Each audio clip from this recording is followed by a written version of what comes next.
सुबह की हल्की ठंडक थी। शहर के पुराने गुरुद्वारे में हर रविवार की तरह लंगर की तैयारी चल रही थी। सेवा में लगे लोग बड़े प्रेम से रोटियां बेल रहे थे, दाल की खुशबू चारों ओर फैल रही थी। तभी लोगों की नज़र एक सादे कपड़ों में खड़े व्यक्ति पर पड़ी। वो चुपचाप लंगर की लाइन में खड़ा था। पहले किसी ने ध्यान नहीं दिया, लेकिन जैसे ही एक युवक ने उसे गौर से देखा, वह चौंक पड़ा। अरे, ये तो वही हैं, शहर के बड़े उद्योगपति, करोड़ों की कंपनी के मालिक। कुछ ही मिनटों में फुसफुसाहट पूरे प्रांगण में फैल गई। इतने बड़े करोड़पति लाइन में क्यों खड़े हैं? क्या इनकी कंपनी डूब गई? इतने अमीर होकर भी लंगर खाने आ गए। वह व्यक्ति शांत था, चेहरे पर सुकून, आंखों में विनम्रता। किसी से न कुछ कहा, न किसी की ओर देखा, बस अपनी बारी का इंतजार करता रहा। उनका नाम था अर्जुन मल्होत्रा। शहर में जिनका नाम ही सफलता की पहचान था। बड़े बड़े होटल, मॉल, फैक्ट्री सब उनके थे। मीडिया उन्हें सफलता का बादशाह कहती थी, लेकिन आज वह एक आम इंसान की तरह लंगर की लाइन में खड़े थे। सेवादार ने झिझकते हुए कहा, सर आप अंदर आ जाए, आपके लिए अलग से बैठने का इंतजाम कर देते हैं। अर्जुन मुस्कुराए, नहीं भाई, मैं यहाँ मेहमान नहीं, सेवक बनकर आया हूँ, और यहाँ सब बराबर हैं। ये सुनकर सब हैरान रह गए। वो फर्श पर पंक्ति में बैठ गए। बगल में एक मजदूर बैठा था, जिसकी हथेलियां मेहनत से खुरदरी थीं। दूसरी ओर एक बुजुर्ग महिला थी, जो शायद रोज यहाँ खाना खाने आती थी। अर्जुन ने दोनों को हाथ जोड़कर से नमस्कार किया। मजदूर ने झेपते हुए जवाब दिया, दाल परोसी गई, रोटी मिली। अर्जुन ने बड़े आदर से खाना शुरू किया, हर निवाले में जैसे कृतज्ञता थी। खाना खत्म कर उन्होंने अपनी थाली खुद उठाई और बर्तन धोने की जगह चले गए। लोगों की जिज्ञासा अब और बढ़ चुकी थी, आखिर एक करोड़पति यह सब क्यों कर रहा है? कुछ देर बाद उन्होंने झाड़ू उठाए और फर्श साफ करने लगे। अब तो सबकी आंखें फटी रह गईं। तभी एक पत्रकार, जो संयोग से वहां मौजूद था, उनके पास आ गया। सर, क्या मैं पूछ सकता हूँ, आप यहाँ लाइन में क्यों खड़े थे? ये सब क्यों कर रहे हैं? अर्जुन कुछ पल चुप रहे, फिर धीमे स्वर में बोले, आज से 25 साल पहले मैं भी इसी लाइन में खड़ा होता था। पूरा माहौल शांत हो गया। मैं अनाथ था, जेब में 1 रुपया नहीं, कई रातें भूखा सोया। इसी गुरुद्वारे के लंगर ने मुझे जिंदा रखा। यहाँ किसी ने नहीं पूछा कि मैं कौन हूँ, कहाँ से आया हूँ। बस खाना दिया, इज्जत दी। उनकी आंखें नम हो गईं। जब मैंने पहली नौकरी पाई, तब मन में ठान लिया, अगर कभी सफल हुआ तो अपनी जड़ों को नहीं भूलूंगा।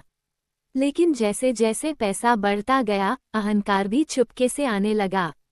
मीटिंग्स, विदेशी दौरे, आलीशान पार्टियां, और मैं उस भूखे लड़के को भूलने लगा जो कभी लाइन में खड़ा होता था। भीड़ में खामोशी थी। एक दिन मेरे बेटे ने मुझसे पूछा, पापा, गरीब लोग लाइन में क्यों खड़े होते हैं? क्या वे हमसे कम हैं? अर्जुन की आवाज़ भर्रा गई। उस सवाल ने मुझे हिला दिया। मुझे एहसास हुआ कि मैंने अपने बच्चे को बराबरी का पाठ नहीं सिखाया। मैंने उसे सिर्फ अमीरी दिखाई, इंसानियत नहीं। तभी मैंने तय किया, हर महीने एक दिन मैं यहाँ आऊँगा, लाइन में खड़ा होऊंगा, वही खाना खाऊंगा, सेवा करूंगा, ताकि मैं और मेरा परिवार याद रखे, इंसान की असली पहचान उसके पैसे से नहीं, उसके व्यवहार से होती है। पत्रकार की आंखें भी नम थीं। तो सर, आप ये बात सार्वजनिक क्यों नहीं करते? अर्जुन मुस्कुराए, सेवा दिखाने के लिए नहीं होती। अगर मैं कैमरे बुलाऊं, तो ये सेवा नहीं, प्रदर्शन बन जाएगा। इतना कहकर उन्होंने झाड़ू एक ओर रख दी। तभी वही मजदूर उनके पास आया और बोला, साहब, आज पहली बार लगा कि अमीर लोग भी हमारे जैसे ही होते हैं। अर्जुन ने उसका हाथ पकड़ लिया, नहीं भाई, हम सब एक जैसे ही हैं। फर्क सिर्फ किस्मत का है, इंसानियत का नहीं। उस दिन के बाद शहर में एक नई चर्चा शुरू हुई। लेकिन अर्जुन ने कभी इंटरव्यू नहीं दिया, न कोई भाषण। वह चुपचाप आते, लाइन में खड़े होते, सेवा करते और चले जाते। कुछ महीनों बाद उनकी कंपनी में एक बड़ा संकट आया। शेयर गिर गए, नुकसान हुआ। मीडिया ने लिखा, मल्होत्रा साम्राज्य डगमगाया। लेकिन इस बार अर्जुन परेशान नहीं थे, क्योंकि उन्होंने समझ लिया था संपत्ति कभी भी आ जा सकती है, पर सेवा और विनम्रता कभी नहीं जाती। धीरे धीरे कंपनी फिर संभल गई, पर अर्जुन में एक बदलाव स्थायी हो चुका था। उन्होंने अपनी कंपनी में नियम बनाया, हर कर्मचारी, चाहे मैनेजर हो या मालिक, साल में कम से कम एक दिन सामाजिक सेवा करेगा। उनके बेटे ने भी पहली बार उनके साथ लंगर में बैठकर खाना खाया। उसने देखा कि उसके पिता फर्श साफ कर रहे हैं। वह पास आया और बोला, पापा, मैं भी करूं। उस दिन अर्जुन को लगा आज वह सच में करोड़पति बना है। गुरुद्वारे के प्रांगण में शाम की हल्की सुनहरी रोशनी फैल रही थी। सेवा समाप्त हो चुकी थी। लोग धीरे धीरे अपने घरों की ओर लौट रहे थे, लेकिन अर्जुन मल्होत्रा वहीं सीढ़ियों पर बैठा था। उसके हाथ में अभी भी झाड़ू की हल्की धूल लगी थी, कपड़ों पर दाल के छींटे थे और चेहरे पर अजीब सा सुकून। उसके बेटे आर्यन ने पास बैठते हुए पूछा, पापा, आप इतने खुश क्यों लग रहे हो? अर्जुन ने आसमान की ओर देखा और धीरे से कहा, आज मुझे लगा कि मैं सच में करोड़पति हूँ। आर्यन हंस पड़ा, अब तो पहले से ही करोड़पति हो। अर्जुन ने सिर हिलाया, नहीं बेटा, पहले मेरे पास सिर्फ पैसे थे, आज मेरे पास समझ है। अतीत की परछाइयां। अर्जुन की कहानी उतनी चमकदार नहीं थी जितनी उसकी इमारतें थीं। 25 साल पहले वही अर्जुन शहर की गलियों में भटकता एक साधारण लड़का था। पिता का देहांत जल्दी हो गया था, मां बीमारी से जूझते जूझते चली गईं। रिश्तेदारों ने कुछ दिन सहारा दिया, फिर हाथ खींच लिए। वह भूख को दोस्त बना चुका था। रातों को रेलवे स्टेशन की बेंच पर सोता, दिन में छोटे मोटे काम करता। कई बार काम मिलता, कई बार नहीं। जब जेब खाली होती तो वह इसी गुरुद्वारे के लंगर में आ जाता। पहली बार जब वह यहाँ आया था तो बहुत शर्मिंदगी महसूस हुई थी। उसे लगा था कि लोग उसे तिरछी नज़र से देखेंगे, लेकिन यहाँ किसी ने कुछ नहीं पूछा। एक बुजुर्ग सेवादार ने उसके सिर पर हाथ रखा और कहा, पुत्र, यहाँ कोई छोटा बड़ा नहीं होता, भूख सबको बराबर कर देती है। उस दिन उसने पेट भर खाना खाया और पहली बार महसूस किया कि सम्मान सिर्फ पैसे से नहीं मिलता। सफलता का सफर वक्त बदला। अर्जुन ने पढ़ाई जारी रखी, रात को पढ़ता, दिन में काम करता। धीरे धीरे उसे एक छोटी कंपनी में नौकरी मिल गई। उसकी मेहनत, ईमानदारी और तेज दिमाग ने उसे जल्दी ही आगे बढ़ा दिया। कुछ सालों में उसने खुद का कारोबार शुरू किया, जोखिम उठाए, असफलताएं झेली, कई बार दिवालिया होने की कगार पर पहुंचा, लेकिन हर बार उसे वह बुजुर्ग सेवादार की आवाज याद आती, भूख सबको बराबर कर देती है। वह सोचता, अगर मैंने भूख सह ली तो यह मुश्किल क्या है। धीरे धीरे उसका व्यापार फैलने लगा। फैक्ट्री खुली, फिर दूसरी, फिर तीसरी। मीडिया ने उसे युवा प्रेरणा कहा। टीवी इंटरव्यू, अवार्ड शो, विदेशी यात्राएं, सब कुछ बदल गया। पर उसी बदलाव के साथ एक और चीज आई, अहंकार। अब वह 5 सितारा होटलों में बैठता, सुरक्षा गार्ड उसके आगे पीछे चलते। पुराने कपड़े पहनने वाला अर्जुन अब ब्रांडेड सूट के बिना घर से नहीं निकलता था। कभी कभी जब कार गुरुद्वारे के पास से गुजरती तो वह शीशा ऊपर कर लेता, जैसे अतीत को देखने से डरता हो।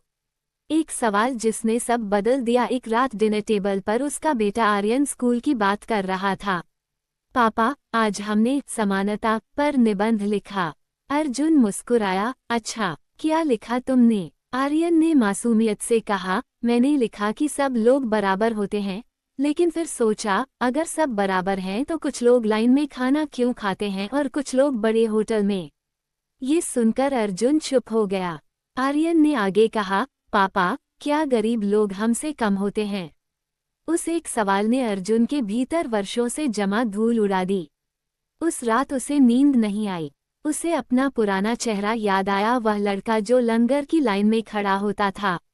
अगर उस समय किसी अमीर ने उसे तुच्छ समझा होता तो शायद वह टूट जाता। और आज क्या वह खुद वही गलती कर रहा था?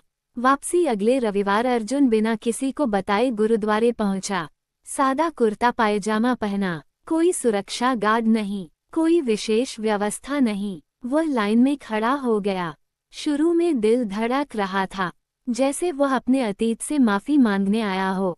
उसने देखा लाइन में खड़े लोग अलग अलग थे, कोई रिक्शा चालक, कोई छात्र, कोई बुजुर्ग, कोई परिवार के साथ, पर सबकी आंखों में एक समान शांति थी।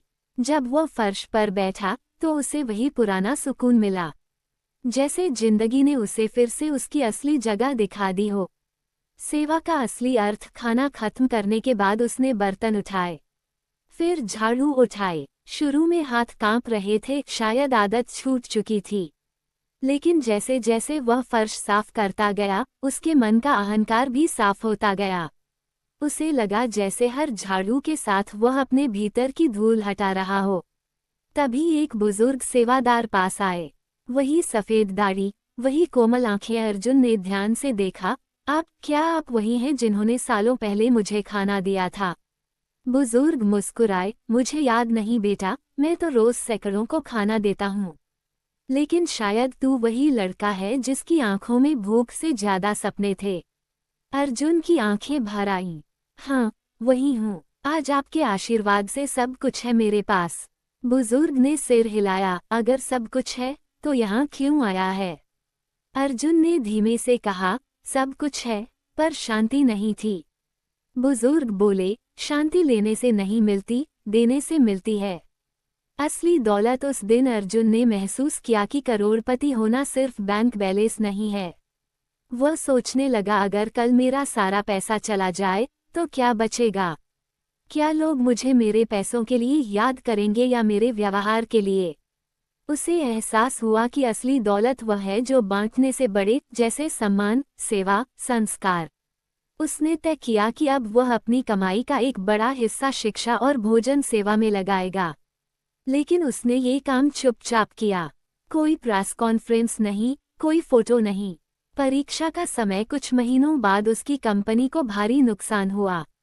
शेयर गिरे, निवेशक नाराज हुए, मीडिया ने आलोचना शुरू कर दी। पुराना अर्जुन शायद घबरा जाता, लेकिन नया अर्जुन शांत था। उसे याद था, वो लड़का जिसने भूख झेली थी, वह आज भी उसके भीतर है। उसने कर्मचारियों को बुलाया और कहा, ये समय मुश्किल है, लेकिन हम मिलकर पार करेंगे। किसी की नौकरी नहीं जाएगी। लोग हैरान थे, ऐसे समय में भी वो कर्मचारियों के बारे में सोच रहा था। धीरे धीरे हालात सुधरे, कंपनी फिर खड़ी हो गई। बेटे की सीख। एक दिन आर्यन ने स्कूल में प्रस्तुति दी, मेरे पिता मेरे हीरो हैं। उसने कहा, मेरे पापा करोड़पति हैं, क्योंकि वे झाड़ू भी लगा सकते हैं। अर्जुन की आंखों में गर्व था, ये गर्व पैसे का नहीं, संस्कार का था। शहर की सोच में बदलाव। धीरे धीरे शहर में ये चर्चा फैल गई कि एक बड़ा उद्योगपति हर महीने लंगर में सेवा करता है। कुछ लोगों ने पहले मजाक उड़ाया, ड्रामा है, इमेज बिल्डिंग है। लेकिन जब महीनों तक वह चुपचाप आता रहा तो लोगों की सोच बदलने लगी। कई अन्य व्यापारियों ने भी सेवा शुरू की। गुरुद्वारे में अब सिर्फ जरूरतमंद ही नहीं, सक्षम लोग भी सेवा के लिए आने लगे। अंत नहीं, शुरुआत। एक दिन वही मजदूर जो पहले उसके बगल में बैठा था, उसके ऑफिस में आया। वो नौकरी मांगने आया था। अर्जुन ने उसकी योग्यता देखी और उसे काम दे दिया। कुछ सालों में वही मजदूर कंपनी का सुपरवाइजर बन गया। एक दिन उसने कहा, साहब, अगर उस दिन आप हमारे साथ फर्श पर न बैठे होते तो शायद मैं यहाँ आने की हिम्मत न करता। अर्जुन मुस्कुराया, उस दिन मैं भी सीखने आया था। सच्ची अमीरी। अब जब भी अर्जुन गुरुद्वारे जाता, वह पहले से ज्यादा विनम्र होता। उसे पता था, जीवन कभी भी करवट बदल सकता है, पर अगर संस्कार मजबूत हों तो इंसान हर परिस्थिति में अमीर रहता है। उस दिन जब उसने बेटे के हाथ में झाड़ू दी थी, तब उसे सच में लगा आज वह करोड़पति बना है, क्योंकि उसने अपने बेटे को बैंक बैलेंस नहीं, बराबरी सिखाई। और शहर के लोगों को भी समझ आ गया, लंगर की लाइन में खड़ा वह करोड़पति भूखा नहीं था, वह अपने अहंकार को मिटाने आया था। पहले वह कार से उतरते समय अपने कपड़ों, अपनी पहचान और लोगों की नज़रों को लेकर सजग रहता था। अब वह साधारण कुर्ता पहनकर, बिना किसी शोर शराबे के, चुपचाप सेवा में लग जाता। उसे समझ आ चुका था, जीवन एक सीधी रेखा नहीं, एक चक्र है। आज शिखर है तो कल ढलान भी हो सकती है। और अगर इंसान के भीतर संस्कार मजबूत हों तो गिरकर भी वह टूटता नहीं, संभल जाता है। एक रविवार वह अपने बेटे आर्यन के साथ गुरुद्वारे पहुंचा। आर्यन अब पहले से बड़ा हो चुका था। उसकी आंखों में जिज्ञासा कम और समझ ज्यादा थी। पापा, आर्यन ने पूछा, आप हर बार लाइन में क्यों खड़े होते हो? आप चाहो तो अलग से बैठ सकते हो। अर्जुन मुस्कुराया, बेटा, अगर मैं अलग बैठ जाऊं तो मैं दूसरों को बराबरी कैसे सिखाऊंगा? और अगर मैं खुद बराबरी न निभाऊं तो मेरे शब्दों की कीमत क्या होगी? आर्यन चुप हो गया। दोनों लाइन में खड़े हो गए। उनके आगे एक रिक्शा चालक था जिसकी शर्ट पसीने से भीगी हुई थी। पीछे एक कॉलेज की लड़की थी जो शायद हॉस्टल से आई थी। वहां कोई अमीर गरीब नहीं था, सिर्फ इंसान थे।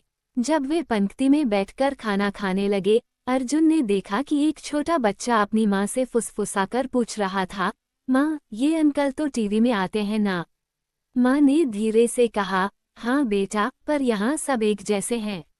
अर्जुन ने वह बात सुन ली। उसके चेहरे पर हल्की मुस्कान आ गई। यही तो वह चाहता था कि लोग उसे उसकी कुर्सी से नहीं, उसके व्यवहार से पहचाने। खाना खत्म हुआ। अर्जुन उठकर बर्तन धोने लगा। आर्यन पास खड़ा देख रहा था। कुछ पल बाद उसने खुद ही झाड़ू उठा ली। पापा, आज मैं पहले लगाऊंगा। अर्जुन ने उसे गौर से देखा। उसके भीतर गर्व की लहर दौड़ गई। उसने झाड़ू नहीं छीनी, न रोका, बस चुपचाप उसके साथ खड़ा हो गया। उसी समय एक पुराने जानकार, जो शहर के बड़े व्यापारी थे, वहां आए। उन्होंने आश्चर्य से कहा, अर्जुन जी, आप यहाँ, और ये क्या? आपका बेटा झाड़ू लगा रहा है। अर्जुन ने सहज स्वर में जवाब दिया, हाँ, आज मैं इसे सबसे जरूरी सबक सिखा रहा हूँ। कौन सा सबक? व्यापारी ने पूछा। अर्जुन ने कहा कि इंसान की ऊंचाई उसकी हैसियत से नहीं, उसके झुकने की क्षमता से मापी जाती है। व्यापारी कुछ पल चुप रहे। शायद उन्हें भी अपने जीवन का आईना दिख गया था। समय बीतता गया। अर्जुन की कंपनी में फिर से एक नया प्रोजेक्ट शुरू हुआ। इस बार उसने शर्त रखी, हर नए कर्मचारी को कंपनी के ओरिएंटेशन के साथ एक दिन सामाजिक सेवा करनी होगी। कई लोग हैरान हुए। सर, ये जरूरी है क्या? अर्जुन ने शांत स्वर में कहा, हाँ, क्योंकि हम सिर्फ बिजनेस नहीं, समाज का हिस्सा हैं। धीरे धीरे ये पहल कंपनी की पहचान बन गई। लोग कहने लगे, ये कंपनी सिर्फ मुनाफा नहीं, मूल्य भी कमाती है। एक दिन कंपनी में एक नया इंटर्न आया। वह घबराया हुआ था। इंटरव्यू के दौरान उसने हिचकिचाते हुए कहा, सर, मैं गरीब परिवार से हूँ। कभी कभी हालात बहुत मुश्किल हो जाते हैं। अर्जुन ने उसकी आंखों में देखा। उसे अपना पुराना चेहरा दिखाई दिया। मुश्किल हालात इंसान को कमजोर नहीं बनाते, अर्जुन ने कहा, वे उसे गढ़ते हैं। बस एक बात याद रखना, जब आगे बढ़ो तो पीछे की सीढ़ियां मत तोड़ना। इंटर्न की आंखों में चमक आ गई। उसी शाम अर्जुन फिर गुरुद्वारे गया। वह अकेला था। लाइन में खड़ा हुआ तो उसके मन में एक अजीब सी शांति थी। उसे अब समझ आ चुका था कि असली भूख पेट की नहीं, अहंकार की होती है। पेट की भूख रोटी से मिटती है, पर अहंकार की भूख सेवा से। जब वो फर्श पर बैठा तो उसे याद आया, एक समय था जब वो यहाँ मजबूरी में आता था। आज वह अपनी इच्छा से आया था। तब उसके पास कुछ नहीं था, पर सपने थे।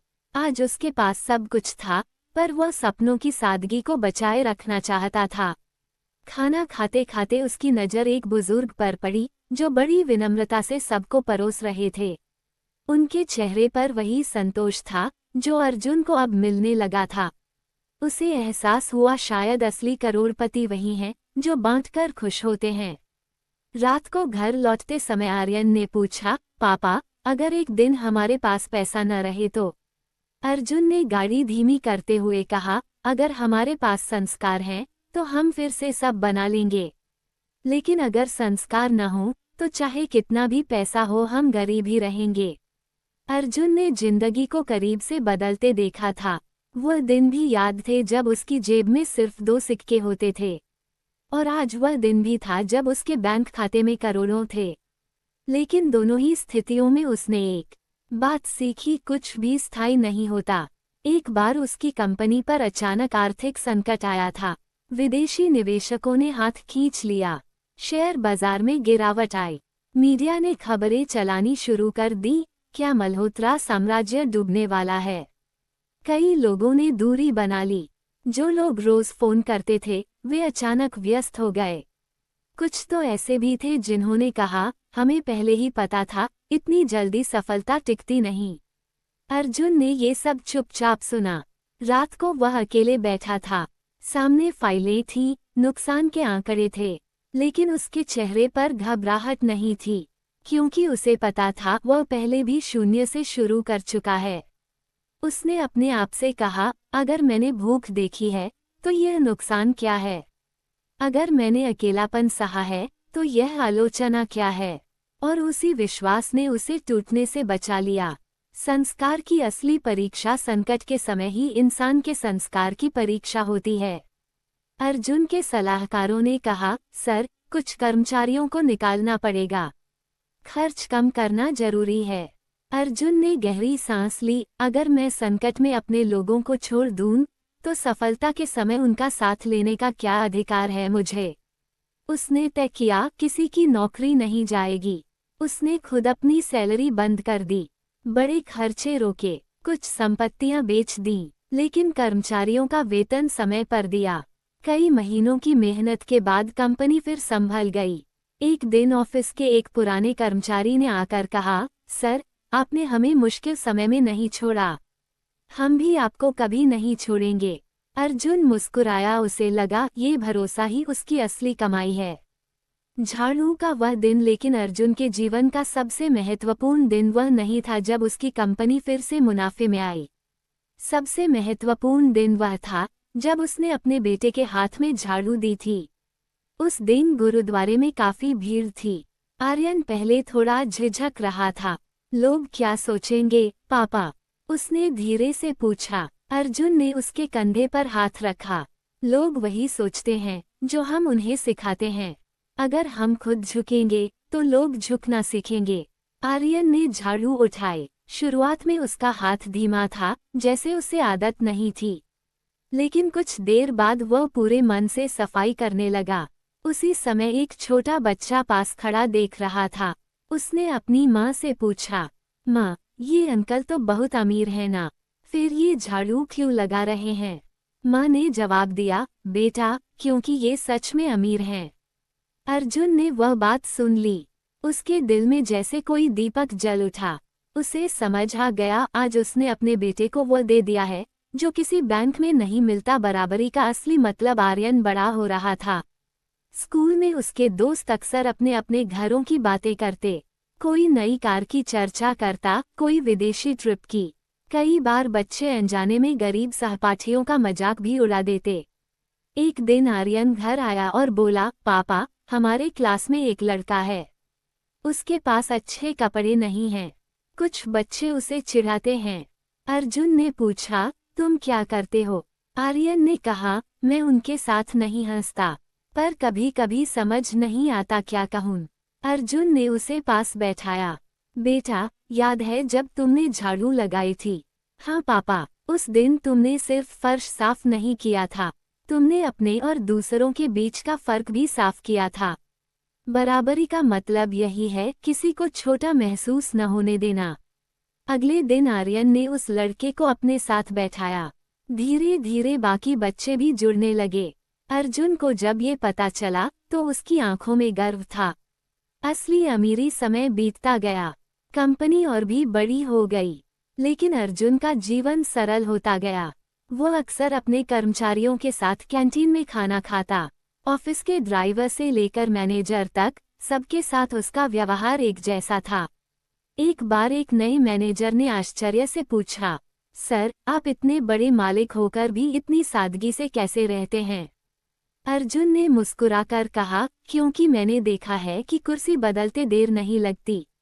आज मैं मालिक हूँ, कल कोई और होगा, पर अगर मैं इंसानियत खो दूं तो कुछ भी नहीं बचेगा। एक और करवट किस्मत ने फिर करवट ली। इस बार संकट व्यक्तिगत था। अर्जुन की तबीयत अचानक बिगड़ गई। डॉक्टरों ने आराम की सलाह दी, काम की भागदौड़ कम करनी पड़ी। कुछ महीनों तक वो ऑफिस नहीं जा सका। उस दौरान आर्यन ने कंपनी संभाली। अर्जुन घर पर बैठा सोचता रहा, अगर मैंने इसे सिर्फ पैसा सिखाया होता तो क्या ये जिम्मेदारी निभा पाता। लेकिन जब उसने देखा कि आर्यन हर फैसले में कर्मचारियों और समाज का ख्याल रख रहा है, तो उसे सुकून मिला। एक दिन आर्यन ने कहा, पापा, इस साल मुनाफा ज्यादा है। मैं सोच रहा हूँ कि एक नया स्कूल बनवाएं, जहाँ गरीब बच्चों को मुफ्त शिक्षा मिले। अर्जुन की आंखें भर आईं। उसने महसूस किया वो सच में अमीर है। विरासत। लोग अक्सर अर्जुन से पूछते, आप अपने बेटे को कितनी संपत्ति देंगे?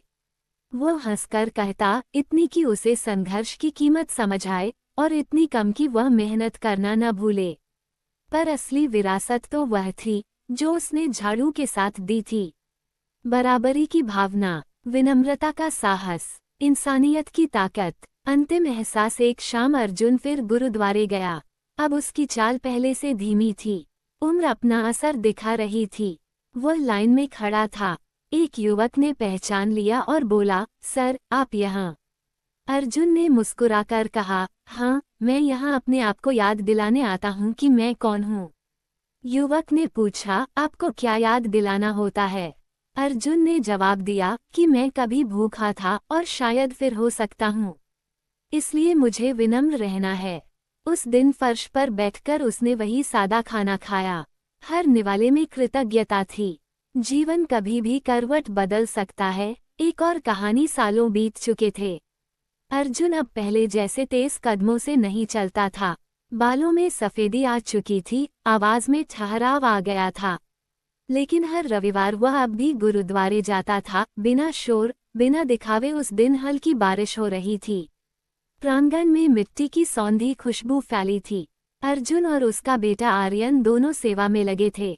तभी एक युवा लड़का, करीब 20-22 साल का, भीगा हुआ सा कोने में खड़ा सब देख रहा था। उसकी आंखों में झिझक थी और भीतर कहीं टूटा हुआ आत्मविश्वास। आर्यन ने उसे देखा और पास जाकर बोला, आओ, लाइन में लग जाओ। लड़का बोला, नहीं, मैं बस ऐसे ही आया था। अर्जुन पास आ गया। उसने सहज स्वर में कहा, यहाँ बस ऐसे ही आने वाले ही सबसे ज्यादा स्वागत के हकदार होते हैं। लड़का धीरे धीरे लाइन में खड़ा हो गया। टूटी हुई उम्मीद। खाना खाते समय अर्जुन ने उससे पूछा, क्या नाम है तुम्हारा? विवेक। क्या करते हो? विवेक की आंखें झुक गईं। कुछ नहीं, पहले पापा की दुकान थी, कर्ज में डूब गई, घर बिक गया, अब नौकरी ढूंढ रहा हूँ, पर हर जगह रिजेक्ट हो जाता हूँ। उसकी आवाज कांप रही थी। अर्जुन चुपचाप सुनता रहा। उसे अपना अतीत याद आ गया। विवेक बोला, कभी कभी लगता है कि जिंदगी खत्म हो गई। अर्जुन ने रोटी का टुकड़ा तोड़ते हुए कहा, जिंदगी खत्म नहीं होती बेटा, बस रास्ता बदलती है। विवेक ने पहली बार उसकी ओर देखा। सच का आईना। खाना खत्म होने के बाद अर्जुन ने झाड़ू उठाए। इस बार उसने विवेक की ओर बढ़ाई। पकड़ो। विवेक चौंका। मैं? हाँ, सेवा में शर्म नहीं होती। विवेक ने झाड़ू पकड़ी। शुरुआत में उसके हाथ कांप रहे थे, जैसे वो खुद को दूसरों से कम समझ रहा हो। अर्जुन ने कहा, जब मैं तुम्हारी उम्र का था तो इसी फर्श पर बैठकर खाना खाता था। तब मेरे पास कुछ नहीं था। विवेक ने आश्चर्य से पूछा, आप? हाँ, आज जो कुछ है वो बाद में आया, पर अगर उस समय मेरे पास हिम्मत और संस्कार न होते तो शायद मैं यहाँ तक नहीं पहुँच पाता। विवेक की आंखों में चमक आई। जीवन की असली करवट। कुछ महीनों बाद विवेक अर्जुन की कंपनी में इंटर्न बन गया। वो बहुत मेहनत करता था, हर काम ईमानदारी से करता। एक दिन ऑफिस में बड़ा प्रेजेंटेशन था। एक वरिष्ठ अधिकारी ने गलती से डेटा गलत प्रस्तुत कर दिया। स्थिति बिगड़ सकती थी। विवेक आगे आया और बोला, सर, अगर अनुमति हो तो मैं सुधार दूं। सब हैरान थे, लेकिन उसने शांत दिमाग से पूरी प्रस्तुति संभाल ली। मीटिंग खत्म होने के बाद अर्जुन ने उसे बुलाया। डर नहीं लगा? विवेक मुस्कुराया, पहले लगता था, पर जिस दिन मैंने आपके साथ झाड़ू लगाई थी उसी दिन समझ गया, डर से बड़ा कुछ नहीं होता। अगर इंसान झुक सकता है तो उठ भी सकता है। अर्जुन की आंखें भर आईं। विरासत का विस्तार अब आर्यन कंपनी संभाल रहा था। उसने एक नई योजना शुरू की, हर साल कुछ युवाओं को मुफ्त ट्रेनिंग दी जाएगी, खासकर उन लोगों को जो आर्थिक संकट से गुजर रहे हों। लोगों ने पूछा, इससे मुनाफा क्या होगा? आर्यन ने वही जवाब दिया जो उसने अपने पिता से सीखा था, हर चीज का मुनाफा पैसों में नहीं मापा जाता। अर्जुन चुपचाप ये सब देखता रहा। उसे एहसास हुआ उसकी असली विरासत अब फैल रही है। अंतिम संवाद। एक शाम अर्जुन फिर गुरुद्वारे गया। इस बार वह अकेला था। वह लाइन में खड़ा था, जैसे हमेशा। एक छोटा बच्चा उसे देख रहा था। उसने मासूमियत से पूछा, अंकल आप अमीर हो? अर्जुन मुस्कुराया, तुम्हें क्या लगता है? बच्चा बोला, अगर आप अमीर होते तो लाइन में क्यों खड़े होते? अर्जुन ने धीरे से कहा, क्योंकि मैं सच में अमीर हूँ। बच्चा हंस पड़ा, शायद पूरी बात समझा नहीं, पर अर्जुन समझ गया, असली अमीरी वही है जिसमें दिखावा न हो। एक शांत संतोष घर लौटते समय उसने आईने में खुद को देखा। अब उसे अपनी सफलता पर घमंड नहीं, कृतज्ञता थी। उसे अपनी संपत्ति पर अहंकार नहीं, जिम्मेदारी महसूस होती थी। उसे पता था जीवन कभी भी करवट बदल सकता है। आज जो है, कल नहीं भी हो सकता। पर अगर उसके बेटे के भीतर बराबरी का भाव है, अगर उसके कर्मचारियों के भीतर इंसानियत है, अगर उसके शहर में सेवा की भावना है, तो वह हर हाल में अमीर है। और उस दिन जब उसने अपने बेटे के हाथ में झाड़ू दी थी, उसी दिन उसने बैंक बैलेंस से बड़ी संपत्ति दे दी थी। बराबरी, विनम्रता, इंसानियत। क्योंकि लंगर की सर्दियों की सुबह थी। धूप अभी पूरी तरह निकली नहीं थी। गुरुद्वारे के प्रांगण में भाप उड़ाती चाय और गर्म गर्म कड़छी से निकलती दाल की खुशबू फैल रही थी। अर्जुन मल्होत्रा, अब 60 की उम्र पार कर चुका, चुपचाप लाइन में खड़ा था। चेहरे पर वही सादगी, वही शांति। आज वह अकेला नहीं था, उसके साथ उसका पोता आरव भी था। छोटा सा, जिज्ञासु, आंखों में चमक। दादू, हम यहाँ क्यों आते हैं? हमारे घर में तो सब है ना? आरव ने पूछा। अर्जुन ने हल्की मुस्कान के साथ कहा, यही तो याद रखने आते हैं कि हमारे घर में जो है, वो हमेशा रहेगा, इसकी गारंटी नहीं। पर जो हमारे भीतर है, वह कभी नहीं छिन सकता। आरव पूरी तरह समझा नहीं, पर उसके चेहरे पर गंभीरता आ गई। पहला मोड़ अर्जुन के जीवन में अब स्थिरता थी। कंपनी मजबूत थी, आर्यन समझदार था, परिवार खुश था। लेकिन जिंदगी हमेशा सीधी रेखा नहीं होती। एक दिन खबर आई, देश की अर्थव्यवस्था में अचानक गिरावट आई है। बड़े बड़े उद्योगपतियों की कंपनियां डगमगाने लगीं। विदेशी निवेशक पीछे हट गए। मीडिया फिर से सक्रिय हो गया। क्या मल्होत्रा ग्रुप भी संकट में है? बोर्ड मीटिंग में सब चिंतित थे। एक डायरेक्टर बोला, सर, हमें तुरंत खर्च कम करना होगा। कुछ प्रोजेक्ट बंद करने पड़ेंगे। दूसरे ने कहा, हमें कर्मचारियों की संख्या घटानी होगी। कमरे में तनाव था। अर्जुन शांत बैठा रहा। फिर उसने धीमे से कहा, जब पेड़ पर तूफान आता है, तो वह अपनी जड़ों को मजबूत करता है, शाखाएं नहीं काटता। सब उसकी ओर देखने लगे। हम अपने लोगों को नहीं छोड़ेंगे, उसने दृढ़ता से कहा। हम रास्ता ढूंढेंगे, लेकिन किसी की रोजी नहीं छिनेगी। कुछ लोगों को उसका फैसला जोखिम भरा लगा, पर अर्जुन को पता था वह पैसे से ज्यादा भरोसे पर बना है। घर का संवाद। उस रात घर में भी चर्चा थी।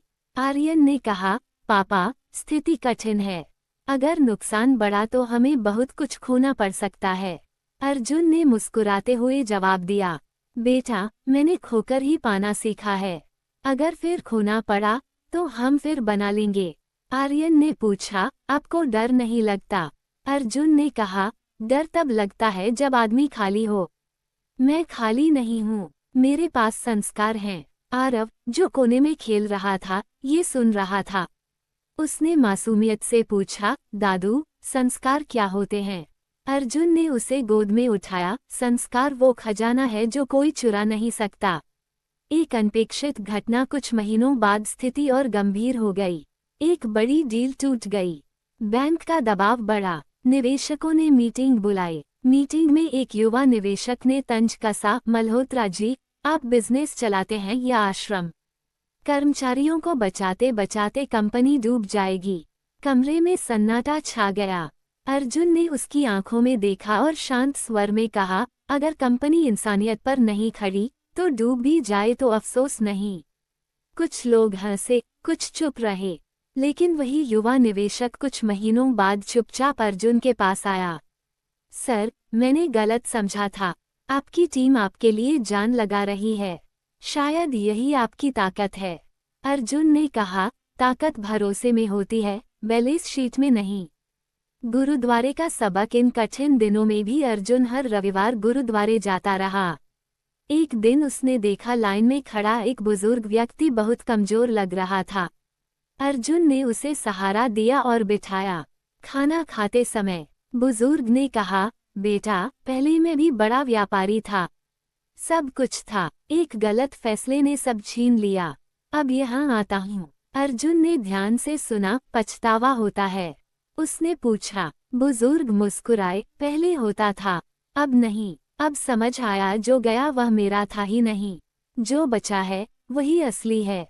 अर्जुन ने पूछा, क्या बचा है? बुजुर्ग ने अपने सीने पर हाथ रखकर कहा, ईमान। अर्जुन की आंखें भर आईं। उसे लगा जैसे भविष्य ने उसे चेतावनी दी हो।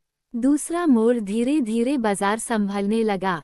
कंपनी ने नया रास्ता अपनाया, छोटे लेकिन स्थिर प्रोजेक्ट, खर्चों में समझदारी, टीम में सहयोग। 1 साल के भीतर हालात सुधर गए। बोर्ड मीटिंग में तालियां बजीं। लोग कहने लगे, सर, आपकी दूरदर्शिता ने कंपनी बचा ली। अर्जुन ने मुस्कुराकर कहा, नहीं, हमारी एकता ने बचाया। पोते का सवाल। एक शाम आरव फिर गुरुद्वारे में था। उसने देखा उसके दादू लाइन में खड़े हैं, जैसे हमेशा। वह बोला, दादू, अगर आप इतने अमीर हो तो यहाँ क्यों खड़े होते हो? अर्जुन झुककर बोला, ताकि मैं अमीर बना रहूं।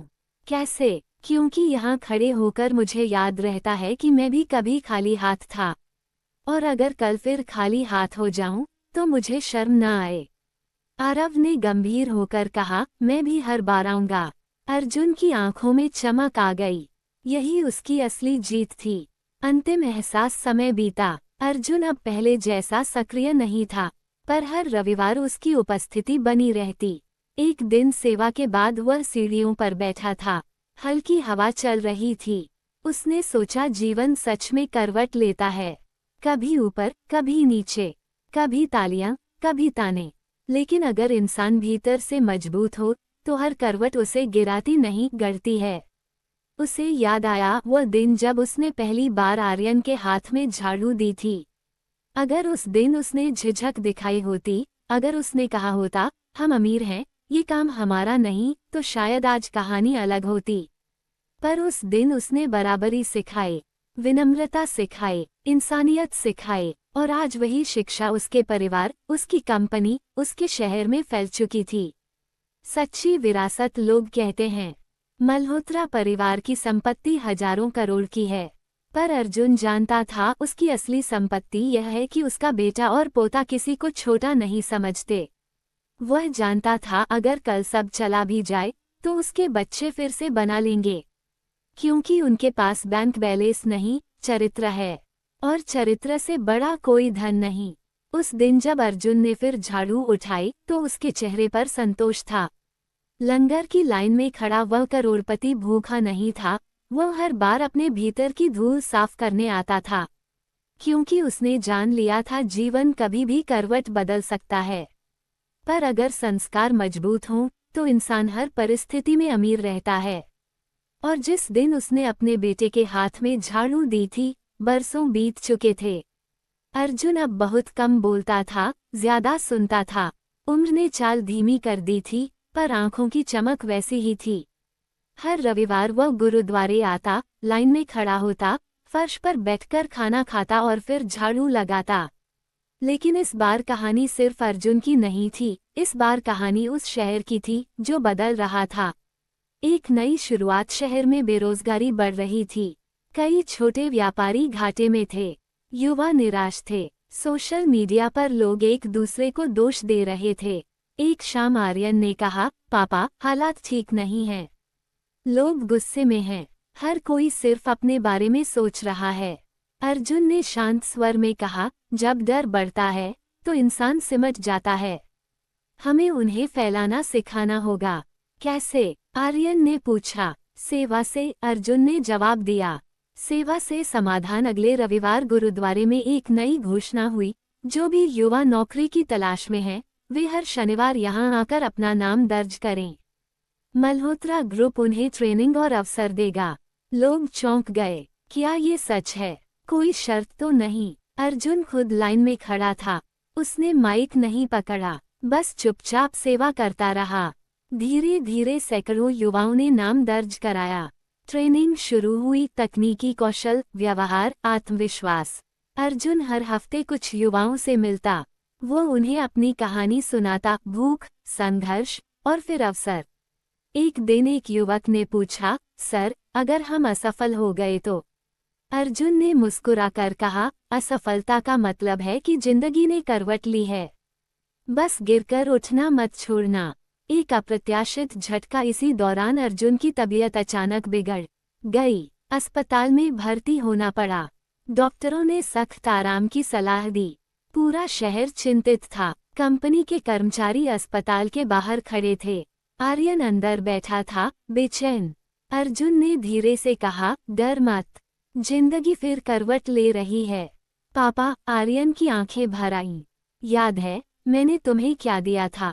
अर्जुन ने पूछा। आर्यन ने तुरंत जवाब दिया, बराबरी, विनम्रता और इंसानियत।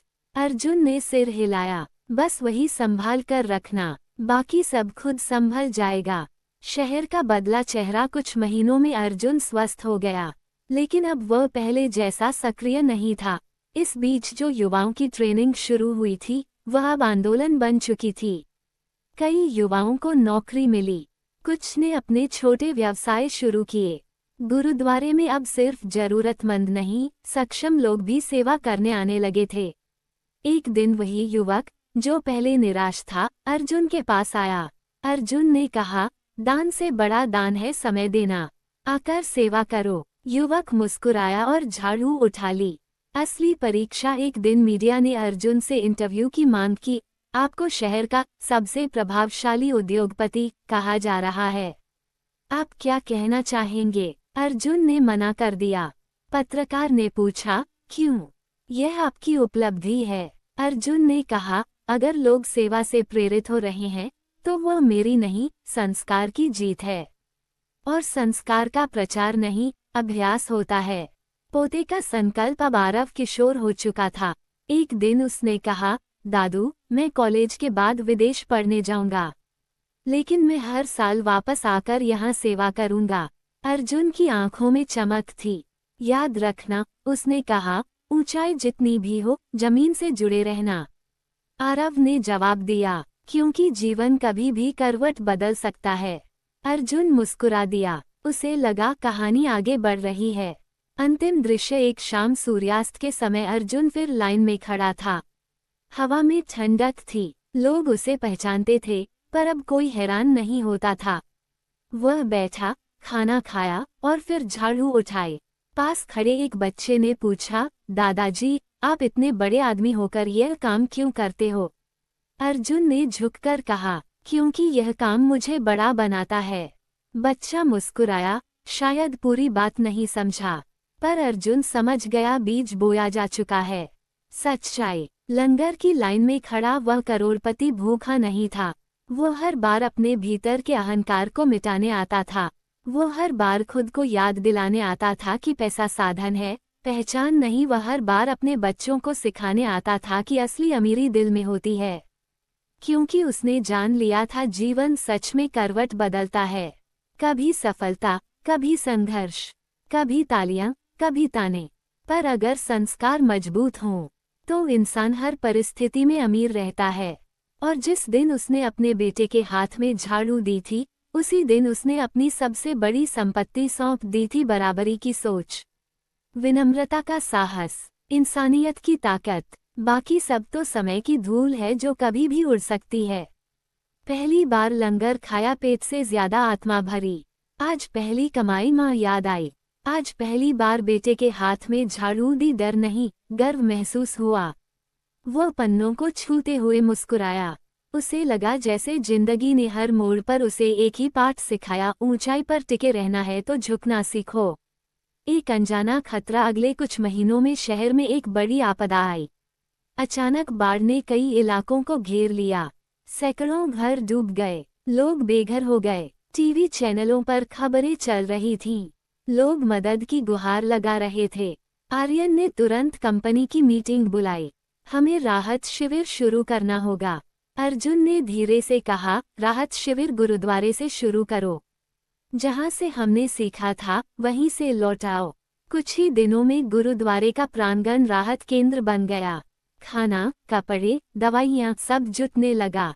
अर्जुन, जो अब उम्रदराज था, फिर भी लाइन में खड़ा होकर खाना परोस रहा था। किसी ने पूछा, सर, आप आराम क्यों नहीं करते? अर्जुन ने जवाब दिया, जब लोग संकट में हों, तब आराम कैसा? जीवन ने मुझे बहुत दिया है, अब लौटाने का समय है। एक पहचान। राहत शिविर में एक महिला अपने छोटे बेटे के साथ आई। उसके कपड़े गीले थे, आंखों में डर। अर्जुन ने उसे बैठाया, खाना दिया। महिला की आंखें भर आईं। साहब, मेरा सब कुछ चला गया। अर्जुन ने शांत स्वर में कहा, नहीं, सब कुछ नहीं गया। आपका साहस अभी भी है। बेटा अर्जुन को ध्यान से देख रहा था। उसने अचानक कहा, माँ, ये वही अंकल हैं जो टीवी में आते हैं। महिला चौंकी, आप इतने बड़े आदमी होकर। अर्जुन मुस्कुराया, आज मैं भी आपकी तरह ही हूँ। फर्क सिर्फ हालात का है। उस पल अर्जुन को लगा, सच में जीवन किसी भी क्षण करवट ले सकता है। आज वो मदद कर रहा है, कल शायद उसे भी किसी की मदद की जरूरत हो। पुरानी याद। रात को जब सब सो गए, अर्जुन अकेला बैठा था। बाहर बारिश की आवाज थी। उसे अपना बचपन याद आया, वही भीगी रातें, वही असहायता। अगर उस समय गुरुद्वारे ने उसे सहारा न दिया होता, तो शायद वह आज यहाँ न होता। उसने मन ही मन प्रण लिया, जब तक सांस है, सेवा नहीं रुकेगी। पोते की परीक्षा। कुछ दिन बाद आरव ने कहा, दादू, मेरे दोस्तों ने कहा कि हमें इतनी मदद नहीं करनी चाहिए। इससे कंपनी का पैसा कम हो जाएगा। अर्जुन ने गंभीर होकर पूछा, तुम्हें क्या लगता है? आरव ने थोड़ी देर सोचा, फिर बोला, अगर हमारे पास है तो देना चाहिए, क्योंकि अगर कल हमारे पास न रहे तो शायद कोई और देगा। अर्जुन की आंखें चमक उठीं। यही असली अमीरी है, उसने कहा। एक बड़ा निर्णय। आपदा के बाद अर्जुन ने एक बड़ा फैसला लिया। उसने कंपनी के मुनाफे का एक स्थायी हिस्सा सामाजिक कार्यों के लिए तय कर दिया। बोर्ड के कुछ सदस्य असहमत थे। सर, इससे हमारी ग्रोथ धीमी हो सकती है। अर्जुन ने कहा, अगर हमारी ग्रोथ सिर्फ पैसों में हो और समाज पीछे रह जाए, तो वह विकास नहीं, स्वार्थ है। धीरे धीरे सब मान गए। अंतिम झुकाव। समय के साथ अर्जुन की सेहत कमजोर होने लगी। डॉक्टरों ने ज्यादा चलने फिरने से मना किया। पर एक रविवार वह फिर गुरुद्वारे पहुंचा। आर्यन ने कहा, पापा, आप बैठ जाइए, मैं सेवा कर लूंगा। अर्जुन ने मुस्कुराकर कहा, जब तक हाथ उठ सकते हैं, सेवा रुकनी नहीं चाहिए।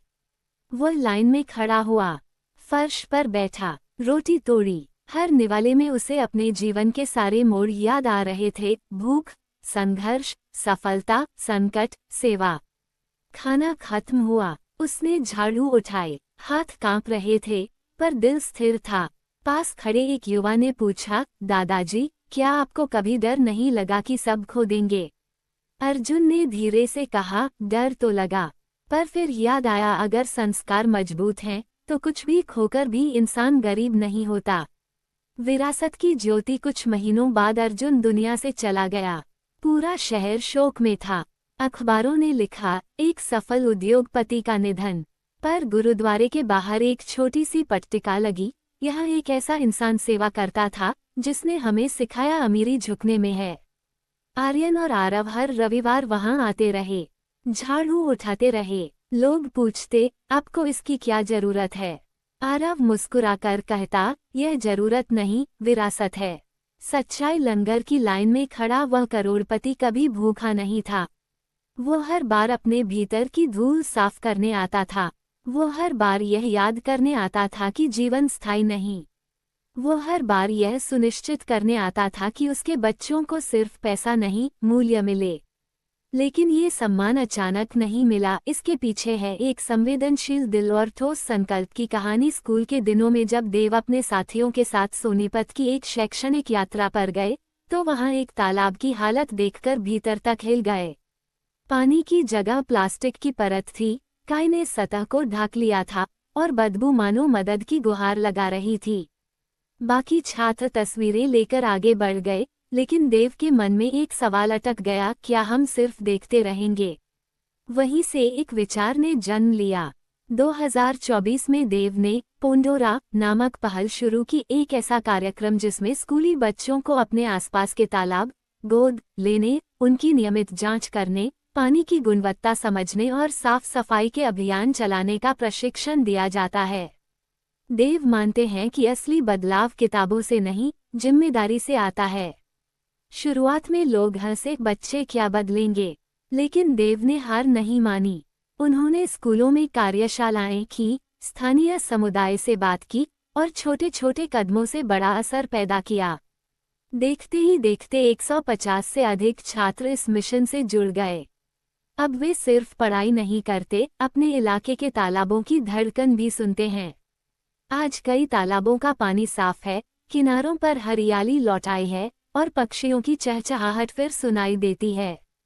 देव कहते हैं, तालाब सिर्फ पानी का गड्ढा नहीं, ये जीवन का दर्पण है। नवंबर की ठंडी सुबह थी। जिनेवा की झील के किनारे हल्की धुंध तैर रही थी। सभागार के भीतर रोशनी जगमगा रही थी और मंच पर जब देवकरण का नाम पुकारा गया, तो तालियों की गड़गड़ाहट गूंज उठी। बदलाव लाने वाले युवा के रूप में मिला ये सम्मान उनके चेहरे पर मुस्कान जरूर लाया, लेकिन उनकी आंखों में कोई उत्सव नहीं था, वहां एक गहरी जिम्मेदारी की चमक थी।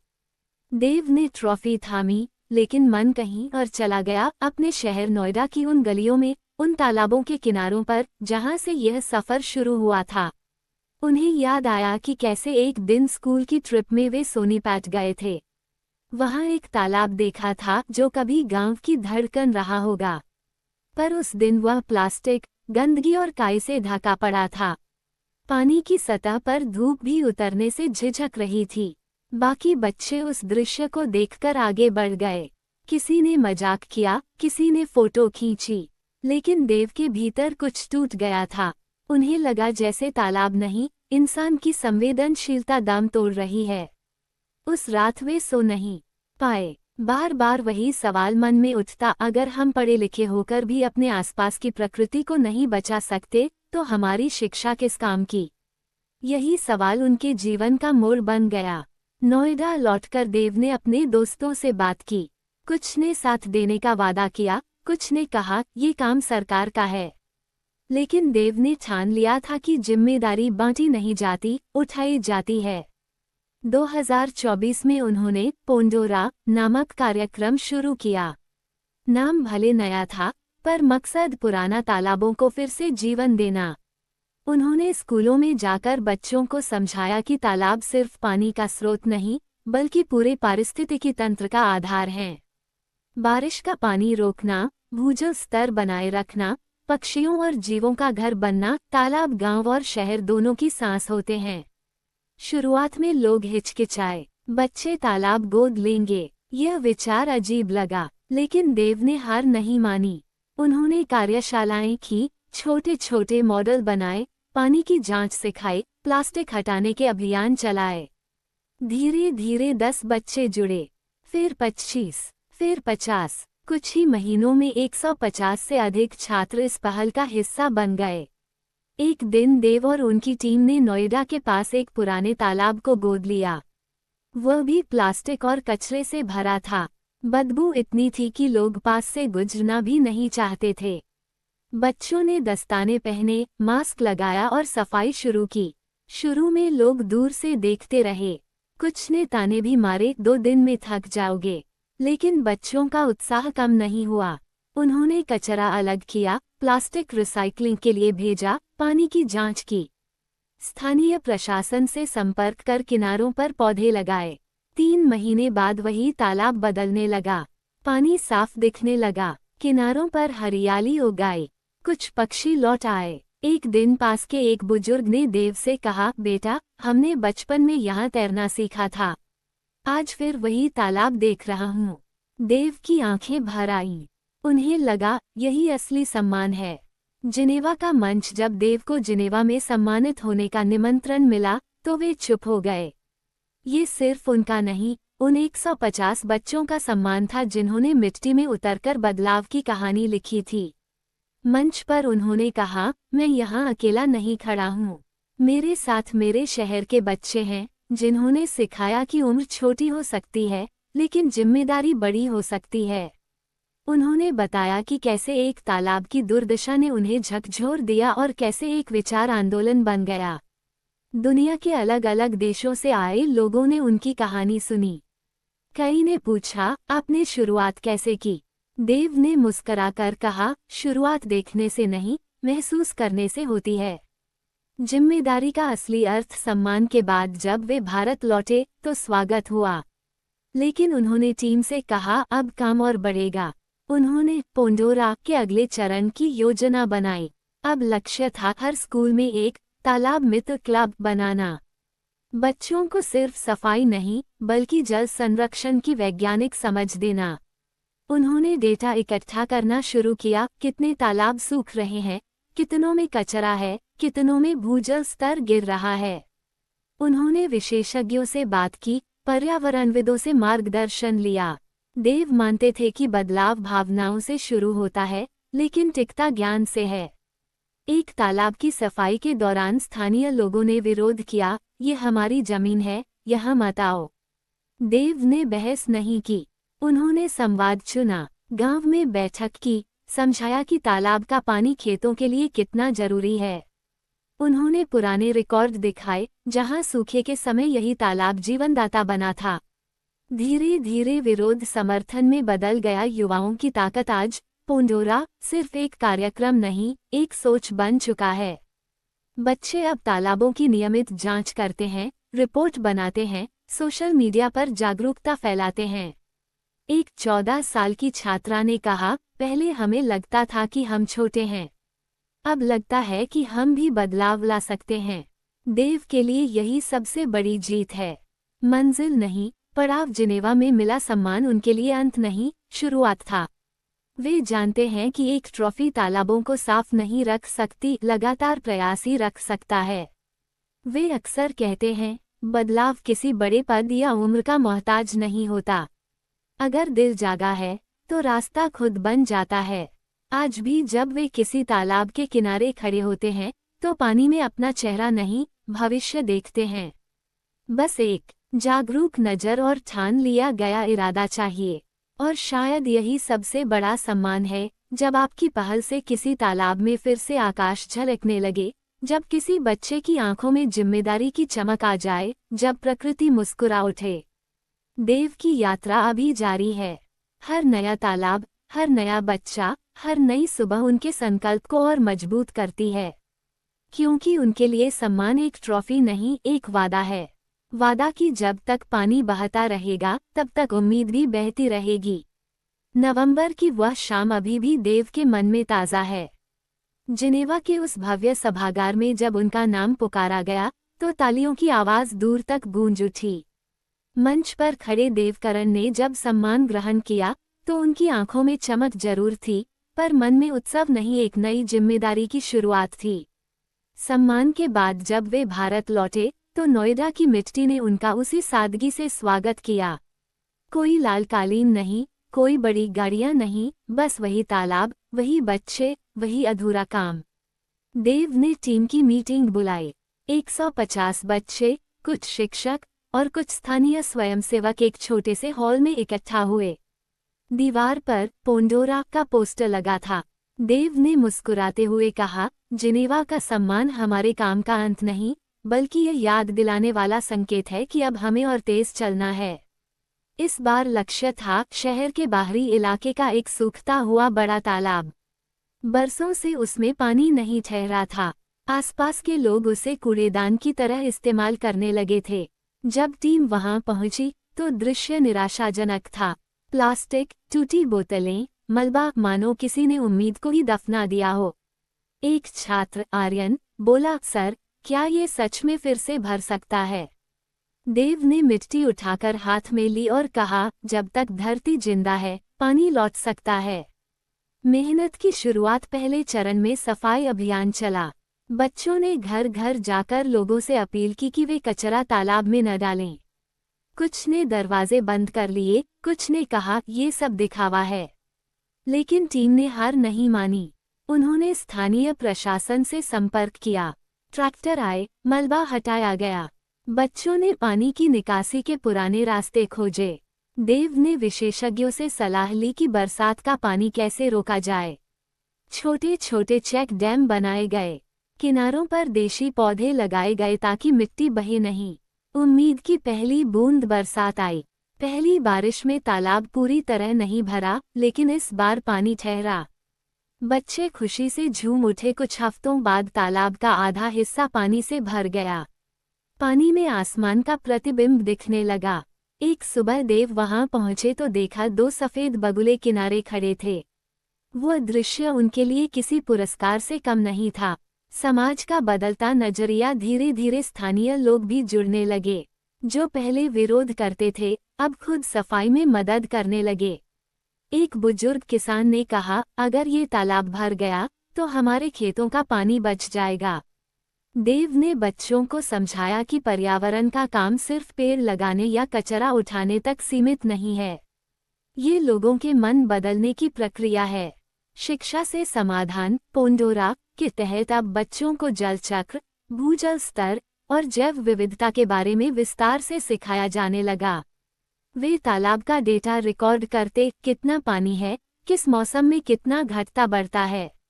एक छात्रा अनन्या ने सुझाव दिया कि तालाब के पास एक सूचना बोर्ड लगाया जाए जिसमें लिखा हो, ये तालाब हमारी जिम्मेदारी है। बोर्ड लगा, उस पर बच्चों के नाम भी लिखे गए। एक भावुक क्षण। कुछ महीनों बाद वही सूखा तालाब पूरी तरह पानी से भर गया। किनारों पर हरियाली लौट आई। आसपास के घरों में पानी की समस्या कम हुई। उद्घाटन के दिन कोई बड़ा नेता नहीं बुलाया गया। सिर्फ बच्चे, शिक्षक और स्थानीय लोग थे।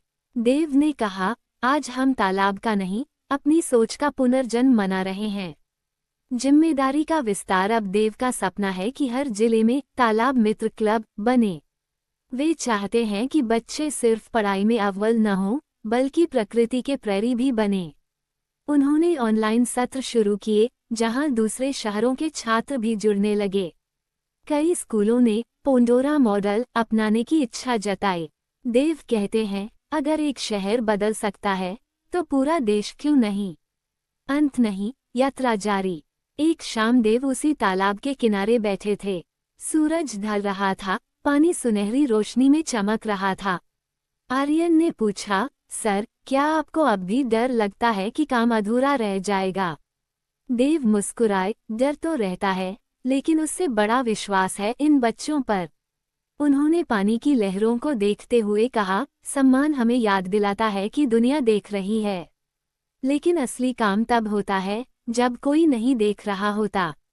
आज भी जब कोई नया बच्चा पोंडोरा से जुड़ता है तो देव उसे वही कहानी सुनाते हैं, सोनीपत के उस गंदे तालाब की जिसने उन्हें झकझोर दिया था।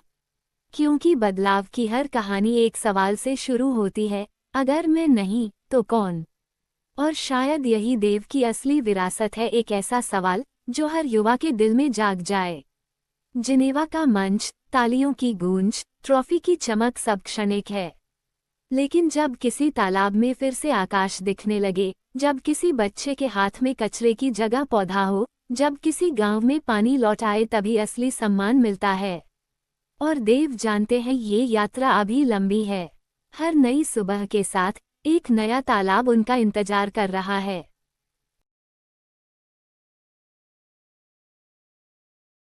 बहुत है पूरी कहानी सुनाओगे, लेकिन सबसे पहले आपसे निवेदन है कि हमारे चैनल को सब्सक्राइब जरूर करें, क्योंकि घंटे लग जाते हैं वीडियो को बनाने के लिए, आप प्यारे दोस्तों के लिए ही तो प्लीज़।